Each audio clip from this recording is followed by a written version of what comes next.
کل پروگراموں میں کہا جا رہا ہے کہ ہر ایک کو غدار نہیں کرنا چاہیے، بالکل صحیح ہے، مگر ایک ایسا شخص جو 3 دفعہ وزیر اعظم کے اعلیٰ منصب پہ فائز ہوا اور کرپشن کر کے پیسہ دوسری ملکوں میں بھیجے، وہاں جائیدادیں بنائے، اپنے بچوں کو وہاں اسٹیبلش کرے، جس نے اپنی ملک کی جڑیں کمزور کی ہوں، ملک تباہی کی طرف دھکیلا ہو، اس میں اور غدار میں کیا فرق ہوتا ہے؟ کیا آپ مجھ جیسے جاہل آدمی کو یہ سمجھا سکتے ہیں؟ محمد موسیٰ صاحب، آپ میرے بھائی ہیں، آپ نے خود کو جو جاہل کہا، یہ آپ کے پڑھے لکھے ہونے کی علامت ہے۔ آپ کا سوال بڑا برائٹ ہے، خوبصورت ہے، آف بیٹ ہے، ان یوزول ہے، اور آپ ہرگز جاہل نہیں ہیں، لیکن کثر نفسی اچھی ہوتی ہے، اور انسان عالم تو ہو ہی نہیں سکتا۔ ایک بندہ، مجھے نہیں پتا میری پشت پہ کوئی تل ہے یا نہیں ہے، تو اس نے کیا عالم ہونا ہے؟ یا یہاں ہمارے یہاں بڑا رواج ہے، یہ جی علامہ ہے، یہ عالم ہے، یہ عالم شالم کوئی نہیں ہوتا، بس ہم تھوڑا بہت ہی کسی نہ کسی کام کے بارے میں جانتے ہیں۔ جو سوال ہے آپ کا، اس کے بارے میں میری بنیادی گزارش یہ ہے، غداری بہت اور چیز ہے، کرپٹ ہونا اور بات ہے۔ یہ شریف وغیرہ باقی یہ کرپٹ ضرور تھے، کوئی شک نہیں، میرا کسی سے کوئی لینا دینا نہیں۔ میری نہ پیپلز پارٹی سے ایک زمانے میں تھا، ان کے لیے جیلیں بھی کاٹیں، اس کے بعد جب ہوش آئی، نہ ان کے ساتھ کبھی کوئی تعلق رہا، نہ کبھی یہ نون لیگ میں سوال ہی نہیں پیدا ہوتا۔ چند میرے ذاتی دوست احباب ہیں جس سے میرا پیار محبت ہے، وہ بہت اچھے لوگ ہیں۔ اسی طرح پی ٹی آئی کا بھی 1.5 سال ہوا تھا جب میں پھٹ پڑا تھا۔ سو میری کمٹمنٹ اگر کوئی ماڑی موٹی ہے، وہ اپنے ملک کے ساتھ ہے، وہ آپ کے ساتھ ہے، اس ملک کے شہریوں کے ساتھ ہے، تو اس لیے میں اس بات کی پرواہ نہیں کرتا۔ لیکن یہاں ہمیں کوئی حق نہیں پہنچتا کہ ہم کسی کو دائرہ اسلام سے خارج کریں۔ خدا کی پناہ، میرا رب جانے اور وہ بندہ جانے، یہ سرٹیفکیٹ میری اوقات ہی نہیں۔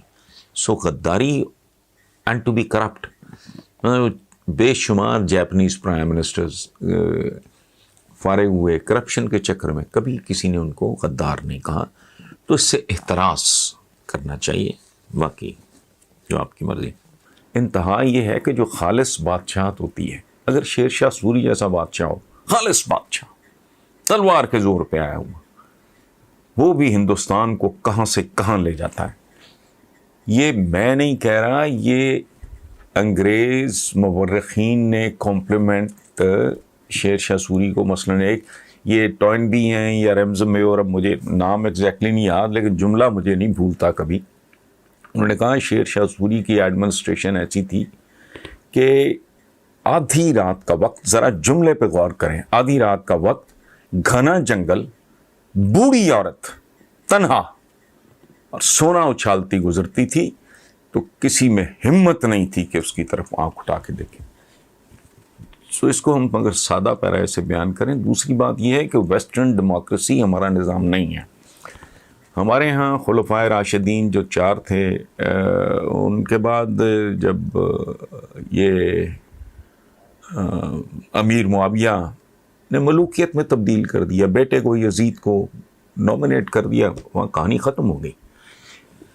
ہمارا بنیادی طور پہ، مسلمانوں کے طور پہ، ہمارا نظام ہے خلافت اور ملوکیت، یعنی بادشاہت، جو امیر معاویہ اور پھر آگے یزید وغیرہ، وہ کوئی جتنی دیر بھی بنو امیہ یہ خاندان چلا۔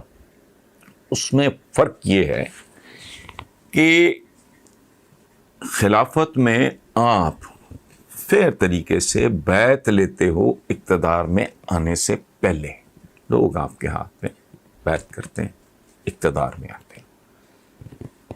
بادشاہت، ملوکیت وہ ہے کہ آپ پہلے اقتدار پہ قبضہ کرتے ہو تلوار کے زور پہ، پھر تلوار کے زور پہ آپ بیعت لیتے ہو۔ یہی تاریخ ہے ہماری۔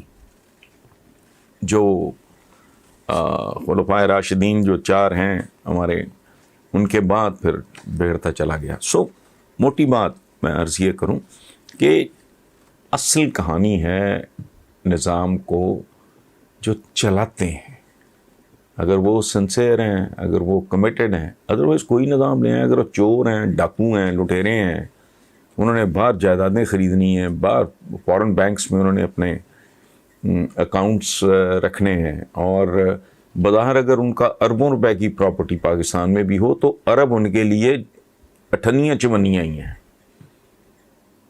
پاکستان میں ایسے خاندان ہیں, بظاہر نظر آتا ہے کہ ان کی بڑی پراپرٹی ہو, کچھ بھی نہیں ہے, یہ سب میرین کی طرح ہے, وہ ساری نیچے ہے, وہ ایک اینٹنا سا اوپر اگر کہیں نظر آ رہا ہے تو سمجھتے ہیں لوگ ان کے یہاں سٹیکس ہیں, ان کے یہاں سٹیکس نہیں ہیں.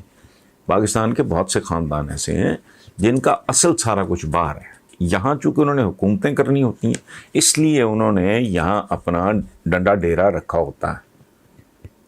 تو عام آدمی اس کو نہیں انٹرپریٹ ٹھیک طریقے سے کر سکتے. سو بنیادی طور پہ دوستو ذہن میں یہ رکھیں کہ نظام نہیں. میں نے ساری مثالیں دی ہیں ماڈرن ہسٹری میں. شیر شاہ سوری کی میں نے مثال دی ہے, اکبر کے زمانے میں نسبتاً صورت, سلمان علی شان, سلمان دا میگنیفیشنٹ جو آٹومن امپائر کا. تو آج کے زمانے میں میں نے دیکھیں اسکینڈینیویا ہے, انگلینڈ ہے, یہ اپنا امریکہ ہے, چائنا بالکل ہی اس کا کوئی ڈیموکریسی سے لینا دینا نہیں ہے, یہاں پھٹکار ہے ہمارے. سو لوگ گندے منافق, مجھے ایک, میں کسی وقت نام بھی لے دوں گا, پی ٹی آئی کے ایک بہت معزز رکن ہیں, عہدیدار بھی ہیں, ایک خاصے سرکار میں بھی ان کی ایک پوزیشن ہے. وہ مجھے کہہ رہے تھے کہ حسن بھائی ذرا پتہ تو کریں, جو جتنی انٹیلیجنس ایجنسیز ہیں, وہ کہہ رہے تھے کہ I am the only one جس کی فائل میں صرف ایک صفحہ ہے, چونکہ میں نے کیا ہی کچھ نہیں. میرا نام ہے, بلدیت ہے, کوالیفیکیشن ہے, میرا کام کار بڑا موٹی موٹی, ایک پیج, باقیوں کی فائلیں بھری ہوئی ہیں. وارداتی ہیں, وارداتیں جاری ہیں, ڈر ڈر کے جاری ہیں, رشوت کا ریٹ بڑھ گیا ہے, احتیاط بڑھ گئی ہے, لیکن بے شمار لوگ موجودہ گورنمنٹ کے بھی وہ اپنی دہاڑیاں لگا رہے ہیں. So it's not the top man only, یا کہ سسٹم کون سا ہے, یہ جو بھی ہوگا جب تک یہ گند ریپلیس نہیں ہوگا. اور دوسری صورت یہ ہے کہ عمران جیسا بندہ اگر چلتا جائے ذرا کچھ دیر, اس کے بعد ساری سمجھ آ جائے. اس نے زندگی میں ہر چیز ککھ بھی نہیں پتا تھا, اور جس جس کام میں ہاتھ ڈالا اس کو منطقی انجام تک پہنچا دیا, بیکاز وہ غلطیوں سے سیکھتا سیکھتا سیکھتا ordinary player world class cricketer بنا. ککھ بھی نہیں پتا تھا. شوکت خانم ہاسپٹل گئے, عمران کو کیا پتا ہاسپٹل کیا ہوتا ہے, بس ایک دماغ کو چڑی بھی تھی. بہت اونچ نیچ آئی, بہت پرابلمز آئے جو ہم لوگوں کو نہیں پتا, لیکن وہ ڈٹا رہا اور سیکھتا رہا. بالآخر آپ دیکھ لو کراچی تک معاملہ پشاور سے پہنچ گیا. تو اس لیے اس پہ نہ آپ زیادہ پریشان ہوں کہ جی یہ پریزیڈنشل سسٹم یا پارلیمانی نظام یہ وہ اچھا برا. کوئی اچھا برا نہیں ہے, لوگ ہیں اچھے برے.